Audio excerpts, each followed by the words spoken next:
All right, let's talk about one of the most powerful ideas in all of AI right now, embeddings. We're going to break it down and give you a super clear way to think about how machines are starting to understand the world, kind of like we do.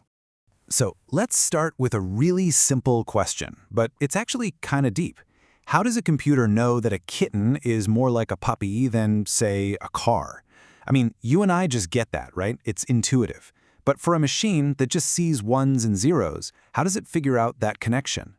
And the answer is just so elegant. See, computers don't learn a bunch of rules about animals.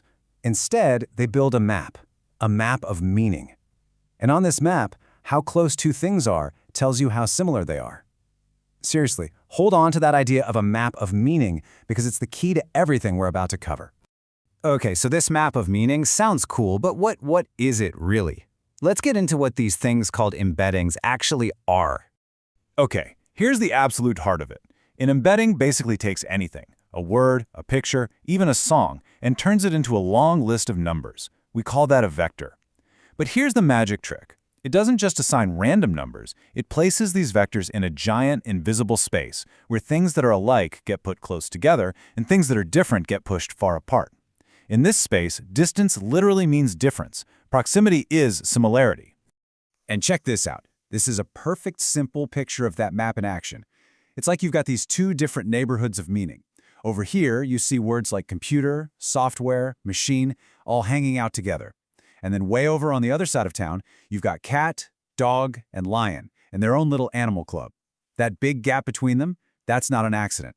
The map is telling us loud and clear that these concepts are really, really different.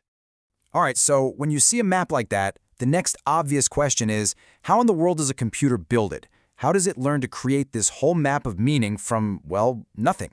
Well, first things first, every map needs a canvas to be drawn on, right?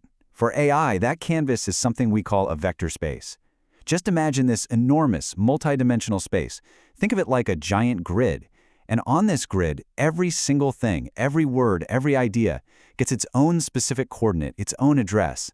And that grid is what makes it all work. It lets us measure the distance between any 2 points, which remember is how we measure how similar they are.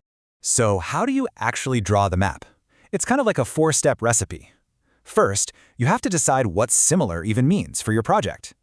Next, you unleash a special kind of AI called an encoder to read through all your data and start plotting those points, those vectors, onto the map.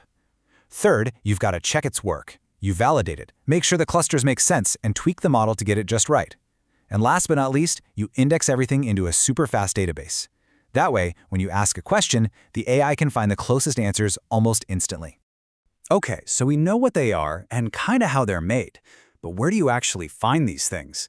This isn't some abstract, futuristic idea. I can pretty much guarantee you're using this technology every single day, maybe without even realizing it. You know when you search for something like that funny movie with the guy and the dog, and your search engine just gets it? That's semantic search, and it's powered by embeddings. Or when your music app suggests a song you've never heard but you instantly love, it's because it found a song that's close by on its map of music. It's even what helps chatbots give you smart answers by finding the most relevant info to pull from. This stuff is the hidden engine behind so much of the smart tech we use. And get this, it's not just for words. We can make these maps for basically anything. The colors in an image, the sounds in a song, the connections between people on a social network, even the patterns in a boring old spreadsheet. This crazy versatility is why embeddings are one of the most important fundamental building blocks in all of artificial intelligence. Now here's where it gets a little mind-bending. These maps aren't 2D or 3D. They can have hundreds, sometimes thousands of dimensions. Our brains just can't picture that. But what if there was a way to take a little peek inside, to actually see what this hidden map of meaning looks like? Well, it turns out there is. Data scientists have this really clever trick up their sleeve called T-SNE. Think of it like a special algorithm that can take one of those super high-dimensional maps and carefully squish it down into a 2D picture we can look at, all while trying to keep all the little neighborhoods and clusters intact. And boom, this is what you get. Just look at that. This is a map that was originally in, like, 100 dimensions, now flattened onto our screen. And you can so clearly see these little continents of meaning. You've got your animals all clustered together over here, your tech words forming their own group over there, and then a whole section just for language itself. It's incredible. This proves it works. The AI figured all this out on its own just by processing tons and tons of text. Yeah, when you see something like that, it all just clicks into place, doesn't it?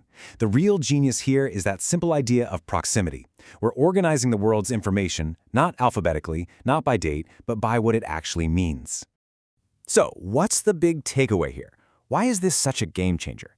It's because embeddings give machines something that almost feels like intuition.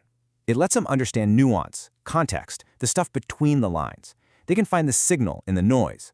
At the end of the day, embeddings make our data not just sorted, but actually understood.